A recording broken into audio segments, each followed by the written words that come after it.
This is tape number 6. We're speaking with Ilona Haendel on December 23rd, 1997 in San Antonio, Texas. We ended the last tape speaking of your son. It was your first child who was born.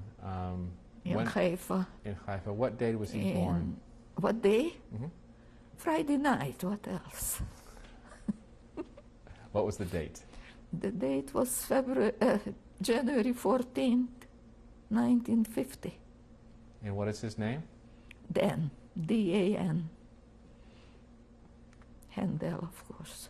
Great. And how long did you live in Haifa?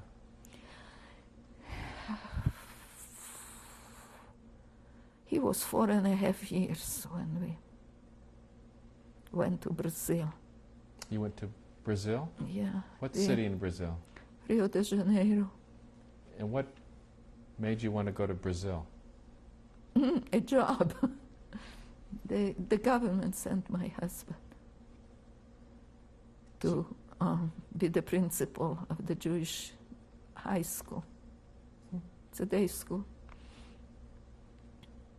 And we went for 2 years and we stayed for 5 or 6. You stayed in Rio de Janeiro for how many years? About 6 years. And did you have any other children? Yeah, born in Rio de Janeiro. Who was next? Doron, D-O-R-O-N, Haendel. And what was Doron's birth date? May 14,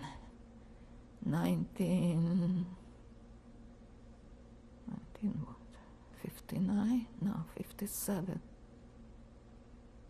57. And what was life like in Rio de Janeiro? Oh, good. There was plenty of food and meat and big open markets where you get everything fresh. And nice Jewish community. And my husband was working at the high school, and they made me start a Jewish day school for the Sephardic Jews. Started with 4 kids in the nursery school. And when we left there was already a 2nd grade going on. I was the principal. So you mentioned on the last tape, you went back to college in Israel. I became a teacher. Specialized in kindergarten. And how many years were you in Rio de Janeiro? About 6. And where did you go after that? Went back to Israel. But they informed my husband that his job is no longer available. You were in Brazil eating meat. They were very envious. And somebody else got his job, and they wanted him to start all over again. And you go up on the ladder. And he didn't feel like he wanted to do that. So we went back to Brazil. My job was still there, but not his, because I worked for that local community, but he worked for the government. So he came over to the United States and went to the Bureau of Jewish Education in New York and told them he wanted a job. And he said, "Oh, great, the rabbi from New England is right here, and he's looking for somebody to be principal of their Hebrew school." And my husband said, "England, I don't want to go back to you." No, that's not England, that's New England. So he met the rabbi, and the rabbi gave him a contract for 2 years and brought him back to Massachusetts. What city in Massachusetts? Framingham. Framingham. And what was the rabbi? It's a town. It's the largest town in the United States. What was the rabbi's name? Do you remember? Rabbi Rudovsky, Hillel. And his daughter and my daughter were almost born the same time. His daughter is like maybe 3 days younger, 3 months younger. And so your next child They're was still in touch. your next child was a daughter, and when was she born? She was born November 15th, 1959.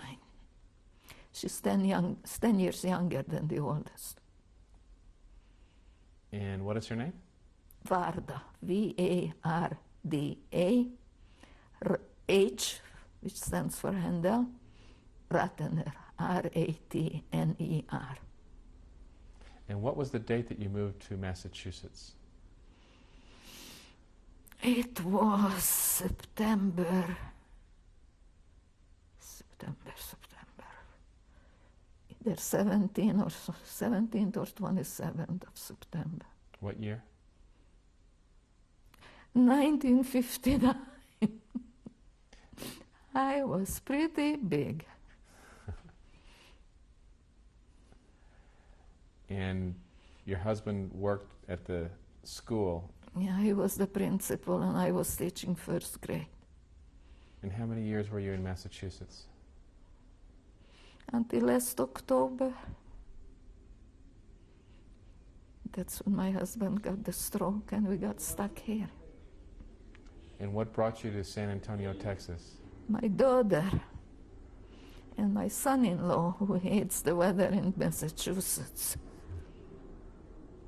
and my 2 kids that were born here, Jack and Shayna. And it seems like we are going to stay here now. And you have grandchildren? I still have my house there. I have 5 blood ones and 1 volunteer ones. And what are your grandchildren's names? Starting from the top, Tamar Miriam Haendel, Rebecca Beth Haendel, Jacob Haendel, Jack Rattener, Jack Alexander Rattener, oh, they have middle, and Shayna Miriam Rattener. Try to guess who was Miriam. Two granddaughters called for her. That's my mother. You've had quite a life. Yeah. I thank God every day. You know, first thing you have to do when you wake up, say Modeani. What is Modeani? You know that prayer, Modeani, what it means? Thank you for God for letting me wake up in your great grace, something like that. Not very good in translating. I say it every morning. And I mean it. We're going to look at some photographs and film some photographs, and then we're going to bring some family members in. Before the family members come in and we look at the photographs, are there any closing comments or words that you want to say? Well, I just thank God for helping me through it, for helping to save my very immediate families, and helping me through the pain of losing so many of them. And I hope that my kids will stay close families the way we were at those times. Thank you.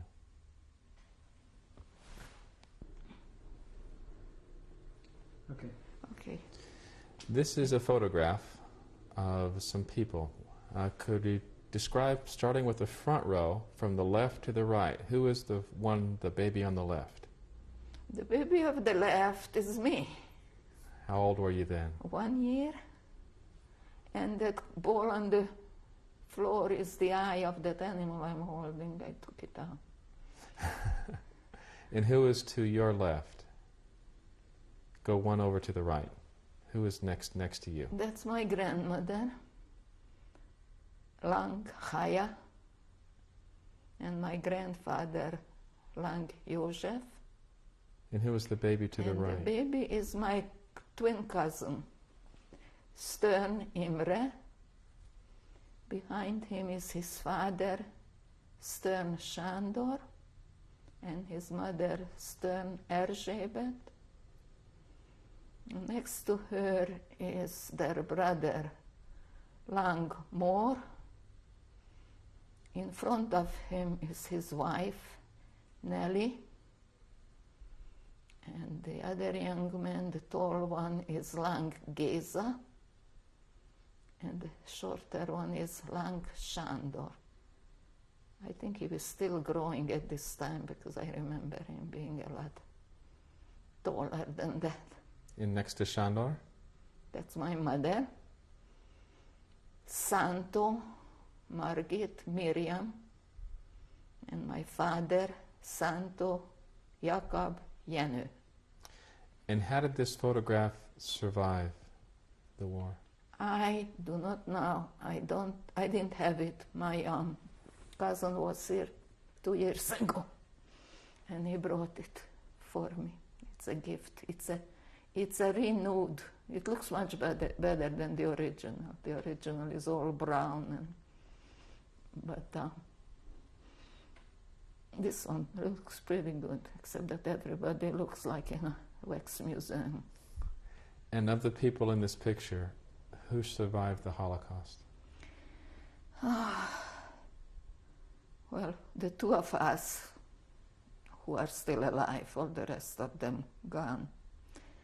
But Erzsébet survived it with us. We took care of her.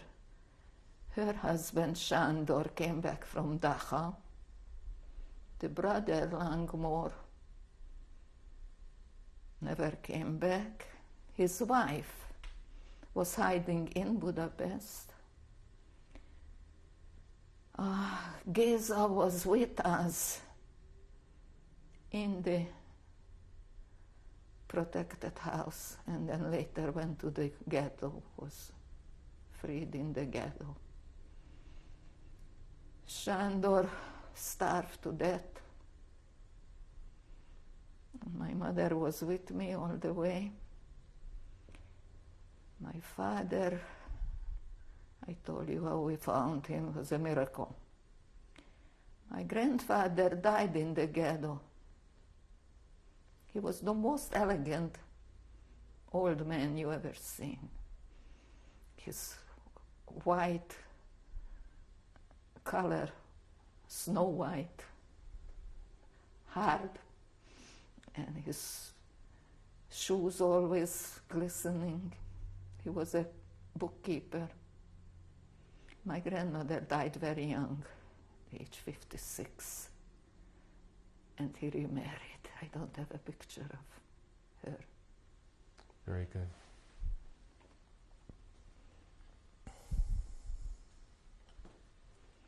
You know that part of the... Right. Oh, listen.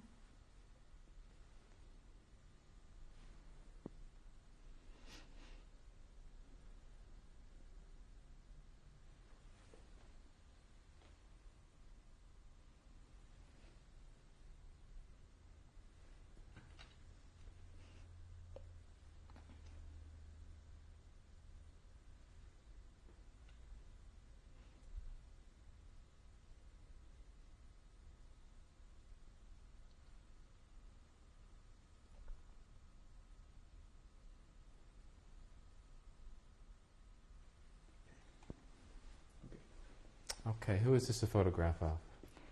This is my great-grandmother with all her great-grandchildren, missing one who was just a baby. That's the one who was beaten to death. Starting on the left and going the back. left. This is Lang György, had red hair, which my grandson inherited, and he died of a basically easy bypass surgery. And the next one sitting on the table is my brother, who is taller than you are. How tall is he? 6 something. And the next one is me, age 6. And of course, that's my great-grandmother. If you notice, she has the herpes on, just like her daughter, my grandmother. And this is so many times mentioned Stern Imre. And how did this picture survive? Do you know how any of these? He brought it to me. There is one enlarged copy of it here in the United States, in Arizona, at one of my mother's cousin's house. That was her granddaughter. And first thing when I moved into that house, she enlarged it. It's huge. And oh my God.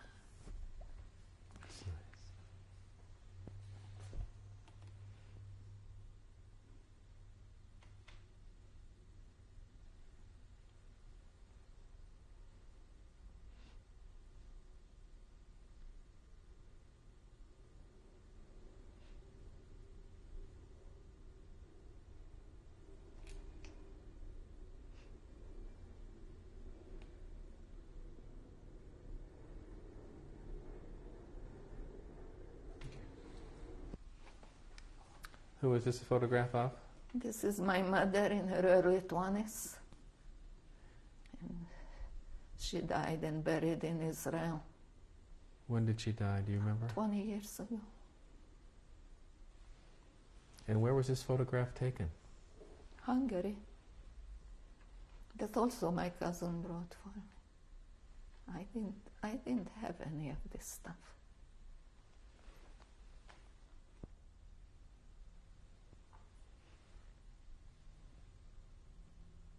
Okay. Before we talk about this photograph, the last photograph was of your mother. When did your father die? At the ripe old age of 87 And where? in Israel, buried next to my mother.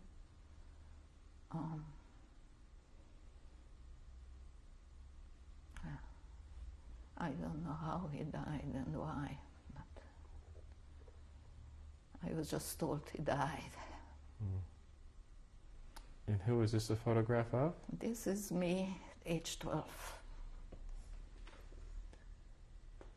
And the reason for this photograph? Was there a... I think it's a school picture.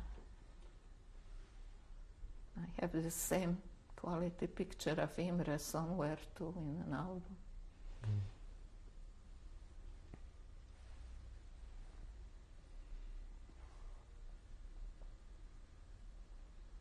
Okay. Okay.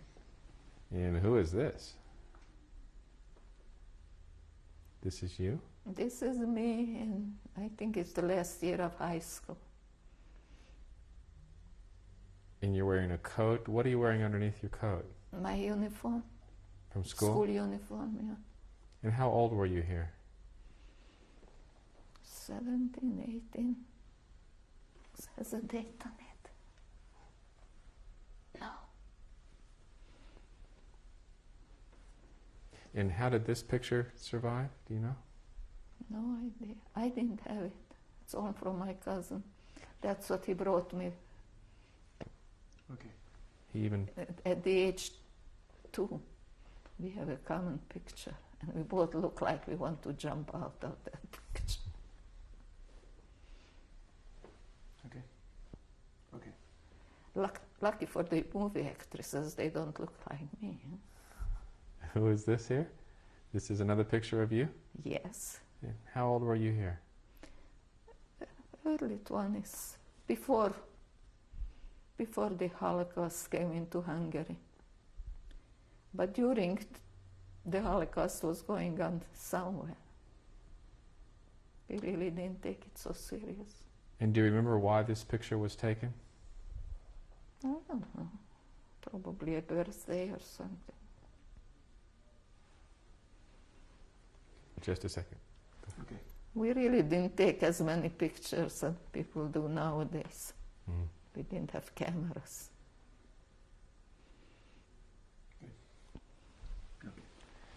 This is a document. What is this a document of? This is given to me by the Department of Defense, stating that I am working for the Army and therefore I shouldn't be taken into any other service. Did this document protect you from bad things happening at the time? No. It was supposed to, but you know.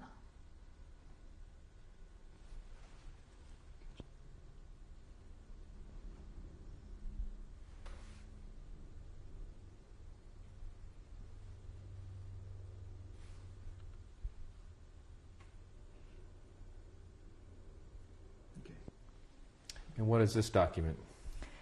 This document is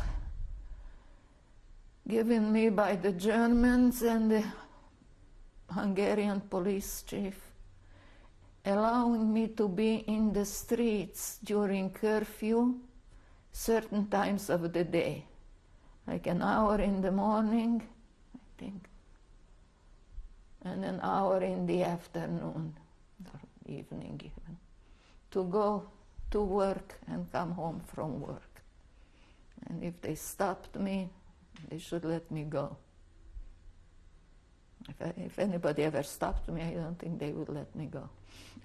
So you were never really stopped? No. Okay, well. In this photograph of you, there's something on your left lapel. Well, that was the Jewish star that we were supposed to wear starting March 20th of 1944, and until we threw it into the snow and when we got rid of it. And I made it by myself on my sewing machine.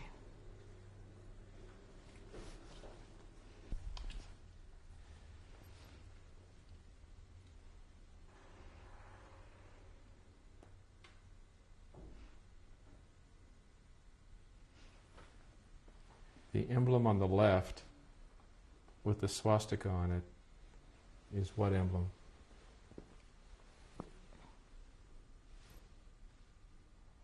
Try to have my head in the middle, then you can see. It's okay. What is the one on the right? On the right is the Hungarian Royal Police. Those two make this document official. Yeah. And this is the original document, correct? Yeah.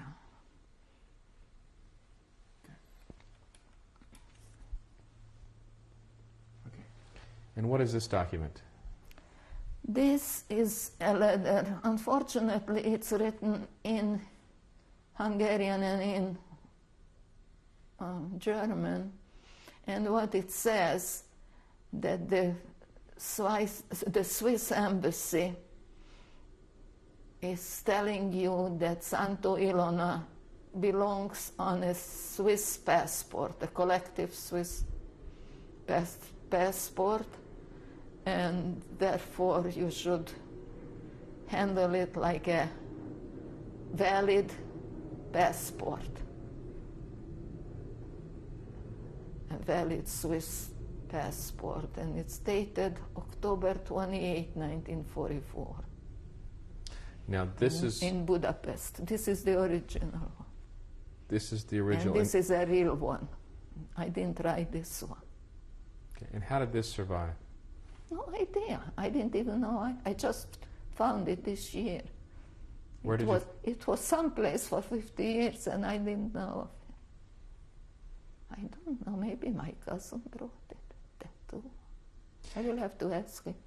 Now, when you received the documents that you had the stationery that you had mentioned before, all of those stationaries that your brother had sent from Israel, it looked like this, but what was missing? The only thing, it was blank here. So I had to put into the typewriter and put the names in it. It was all even dated. So it had the top and the bottom, but the middle was not there. So you typed it all in, and you typed in those names of the people. Yeah.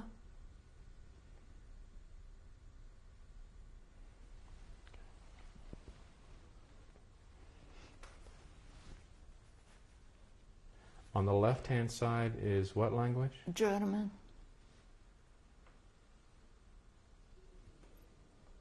The right side is Hungarian.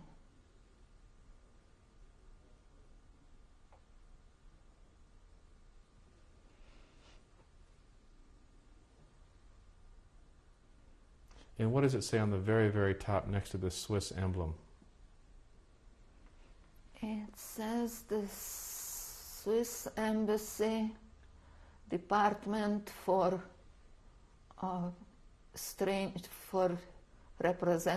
for the interests of strangers.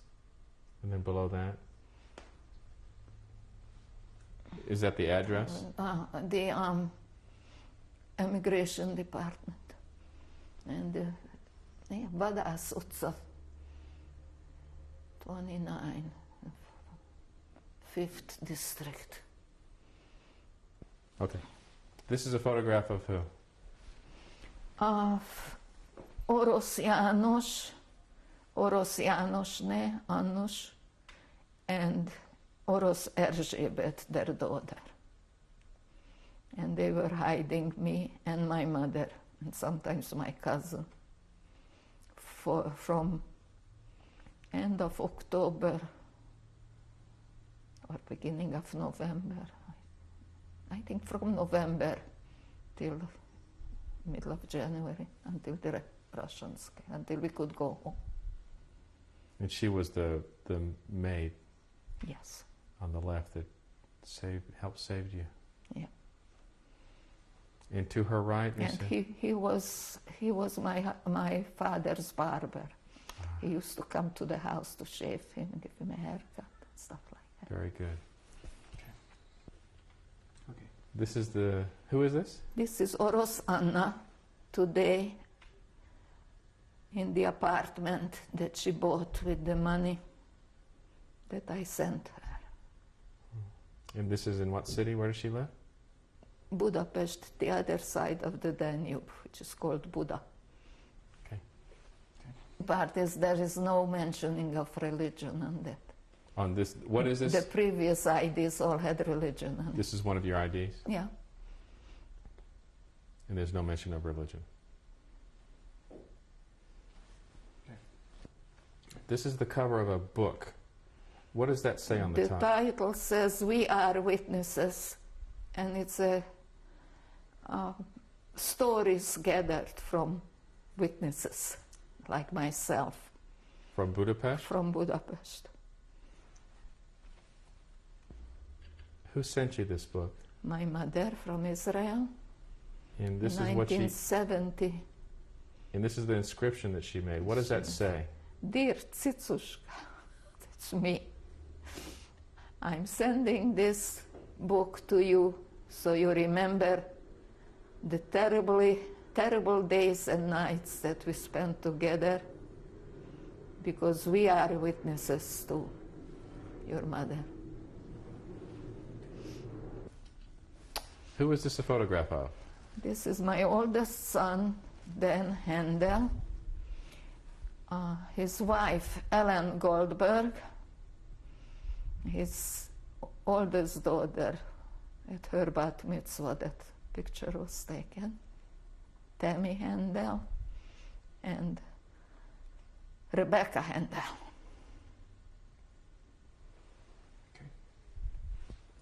And who is this a photograph of? This is my son Doron, his wife Sharon Haendel, his son Jacob Haendel, and Sharon's daughter, Katie Kennedy.